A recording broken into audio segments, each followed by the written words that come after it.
வணக்கம். நான் சுதர்ஷன் மகேஷ். போன வாரம் பீகார் மாநிலத்தினுடைய மக்களின் மனநிலைமை எப்படி இருக்குது அப்படின்னு சொல்லிட்டு சில கேள்வி பதில்களோட கருத்து கணிப்பு முடிவுகளை நம்ம பார்த்தோம். அப்போவே சொல்லியிருந்தோம் நம்பர்ஸோட கூடிய ரிசல்ட்டை நம்ம அடுத்த வாரம் பார்க்கலாம் அப்படின்னு சொல்லிட்டு. ஸோ இந்த வாரம் நம்ம நம்பர்ஸோட முதல் கருத்து கணிப்பு முடிவுகளை தெரிஞ்சுக்க போகிறோம். இந்த கருத்து கணிப்பு முடிவு சாவியா சாட்சி செஃபாலஜிஸ்ட் அவருடைய டீம் எடுத்து வெளியிட்டிருக்கக்கூடிய கருத்து கணிப்பு முடிவுகள். ஸோ இந்த கருத்து கணிப்பு பிப்ரவரி மாதம் எடுத்திருக்கிறாங்க. அவங்க பீகாரில் எடுத்திருக்கிறாங்க. எவ்வளோ சாம்பிள்ஸ் எடுத்திருக்கிறாங்க, எத்தனை தொகுதிகளை கவர் பண்ணியிருக்கிறாங்க அப்படின்றதையும் பார்த்துட்டு நம்ம கருத்து கணிப்புகளுக்குள்ள போயிடலாம்.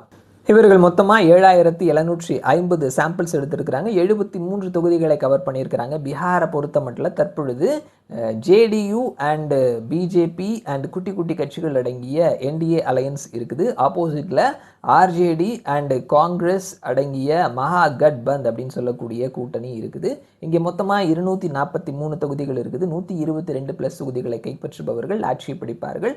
சாவியா சாட்சி அவர்களினுடைய டீம் எடுத்திருக்கக்கூடிய முதல் கருத்து கணிப்பு முடிவு, அதனுடைய ரிசல்ட்ஸ் அப்படின்னு பார்த்தோம்னா என்டிஏ 132லேருந்து 140 இடங்களையும், இந்திய அலையன்ஸ் 93லேருந்து 101 இடங்களையும், ஜன் சுராஜ் 4லிருந்து 8 இடங்களையும், ஏஐஎம்ஐஎம் மற்றும் மற்றவர்கள் 1லிருந்து 4 இடங்களையும் கைப்பற்றுவார்கள் அப்படின்னு சொல்லியிருக்கிறாங்க.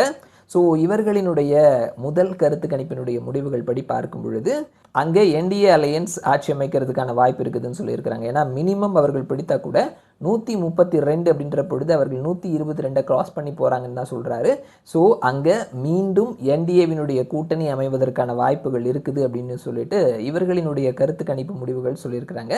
பார்க்கலாம் என்ன நடக்குது அப்படின்னு சொல்லிட்டு. மறுபடியும் நான் உங்களை இன்னொரு வீடியோவில் சந்திக்கிறேன். அது வரைக்கும் நன்றி.